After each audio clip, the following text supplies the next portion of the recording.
महुआ news, सच के सिवा कुछ नहीं। जैसा कि सूचना आप सबों को भी मिली है कि इस बार के 14वीं जेपीएससी में कई त्रुटियां सामने आ रही हैं, जिनमें पहली त्रुटि है एक कार्बन कॉपी ओएमआर शीट की है, जिस पर अभ्यर्थी ने मात्र 48 आंसर को ही टिक किया है, यानी गोल घेरा किया। उसके बाद भी अगले राउंड के लिए उनका नाम चयन में है, उनके नाम का रिजल्ट प्रकाशित हुआ है। दूसरी बात है, सबसे महत्वपूर्ण विषय है कि आयोग के सदस्यों का हस्ताक्षर नहीं है। जब उस रिजल्ट में आयोग के सदस्यों का हस्ताक्षर नहीं है, उसके बाद भी जारी होना इस बात को स्वयं दर्शाता है, इंगित करता है कि यह प्रक्रिया अवैधानिक है। साथ ही साथ जिस कंपनी को, जिस एजेंसी को ये टेंडर दिया गया था एग्जामिनेशन करवाने का, वह उत्तर प्रदेश में ब्लैक लिस्टेड है। जो कंपनी उत्तर प्रदेश में ब्लैक लिस्टेड है, वो झारखंड में एग्ज़ाम कैसे करवा पा रही है और झारखंड में उसको एग्ज़ाम करने क्यों दिया जा रहा है? तो यानी ये स्पष्ट बातें दर्शा रही हैं कि 14वीं जेपीएससी की परीक्षा है, इसमें कुछ ना कुछ गड़बड़ी, कुछ ना कुछ त्रुटियां, विसंगतियां हुई हैं और उसी को लेकर कल शाम को ही रांची आए हैं। सबसे पहले माननीय मुख्यमंत्री महोदय से सचिवालय में जाकर मिले। कल वन विभाग की समीक्षा बैठक थी, रात 8 बजे मुख्यमंत्री महोदय से हमारी मुलाकात हुई। उनसे मैंने इस विषय में विस्तार पूर्वक बातचीत किया। उन्होंने भी कहा कि इस मामले को हम लोग संज्ञान में ले चुके हैं, इस पर हम लोग गंभीर हैं। उसके बाद रात को 8 बजे माननीय मुख्यमंत्री महोदय से मिलने के बाद आज दिन के 11 बजे महामहिम राज्यपाल महोदय से मुलाकात किए और उनको भी इस मामले से अवगत करवाएं कि आप इस मामले को संज्ञान में लेते हुए फिलहाल जो परीक्षाएं, मुख्य परीक्षाएं होंगी, उनको स्थगित किया जाए जब तक कि इस पर कोई एक जांच ना हो जाए।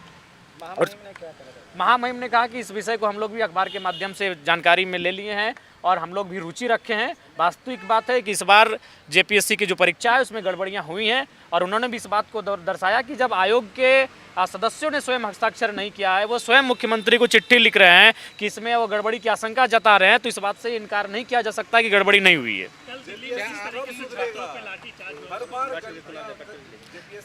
देखिए, बिल्कुल जेपीएससी की परीक्षा, जेएसएससी की परीक्षा इस राज्य में लगातार मजाक का पात्र बनती जा रही है।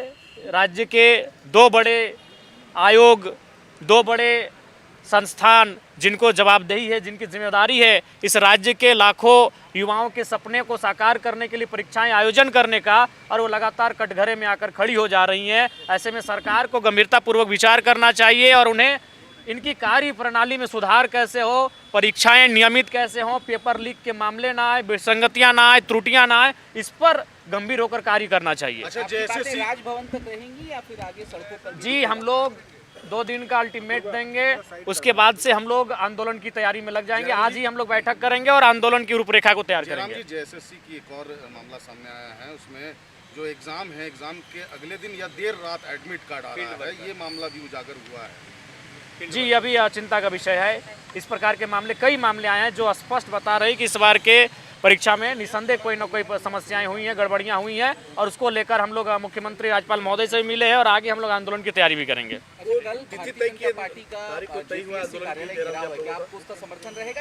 नहीं, जी, हमारा तो अपना रणनीति रहेगा, लेकिन उसके बाद भी उसका नैतिक समर्थन रहेगा, चूंकि जो छात्रों की आवाज़ उठाए, जो छात्रों की बात करे, चाहे वो कोई भी राजनीतिक दल हो, उसका हम लोग नैतिक समर्थन करते हैं। आप जंतर मंतर गए थे, जी, और दिल्ली में आपने जिस तरीके से जी, बिल्कुल उस लाठी चार्ज की सबसे पहले तो मैं निंदा करता हूं, भर्त्सना करता हूं कि लोकतांत्रिक भारत में जो युवा भारत के भविष्य हैं, जो बच्चे कल को जाकर इस देश को संभालेंगे, देश को संवारेंगे, उनके साथ लाठीचार्ज की ये घटना बहुत ही निंदा का विषय है। उनकी सिंपल सी मांग है कि आप आकर बातचीत करिए, आप संवाद करिए, और अगर उस संवाद के बाद तथ्यों के आलोक में, तर्कों के बाद अगर शिक्षा विभाग, अगर विभाग दोषी पाया जाता है, जो कि अनुमान है कि पाया ही जाएगा, तो विभागीय मंत्री को इस्तीफा देना चाहिए।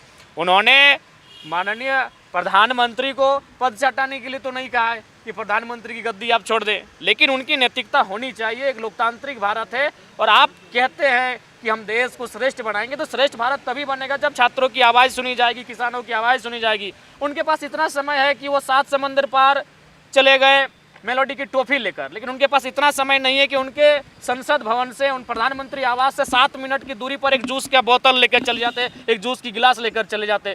तो आप ये दर्शा रहे हैं कि आप कितना गंभीर है राज्य को लेकर, कितना गंभीर है इस देश को लेकर।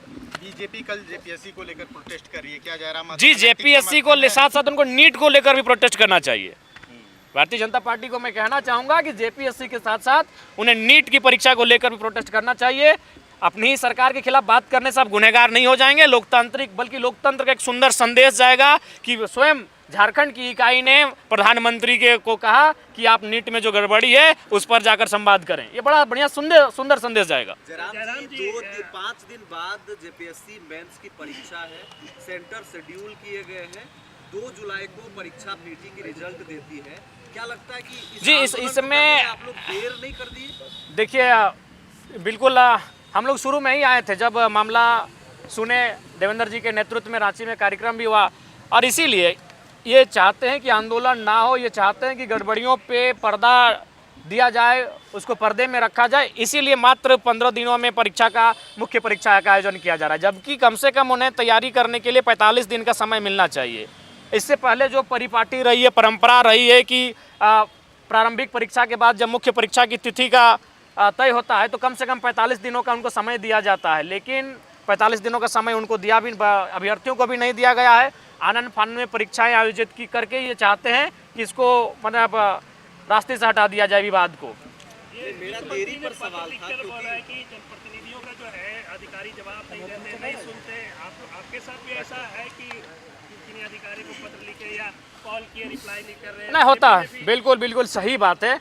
कई पदाधिकारी हैं जो जिले स्तरीय हैं, राज्य स्तरीय पदाधिकारी हैं जो आपको उचित ठीक से आपसे बातचीत नहीं कर पाते हैं, ठीक से आपके बातों को संज्ञान में नहीं लेते हैं। तो है ब्यूरोक्रेसी की जो व्यवस्था है, नौकरशाह जो है माननीय मुख्यमंत्री जी के नेतृत्व में, कहीं ना कहीं उसमें पारदर्शिता का अभाव है, उनमें उदासीनता दिख रही है और अपने कर्तव्य को लेकर अडिग नहीं है। महुआ न्यूज़, सच के सिवा कुछ नहीं।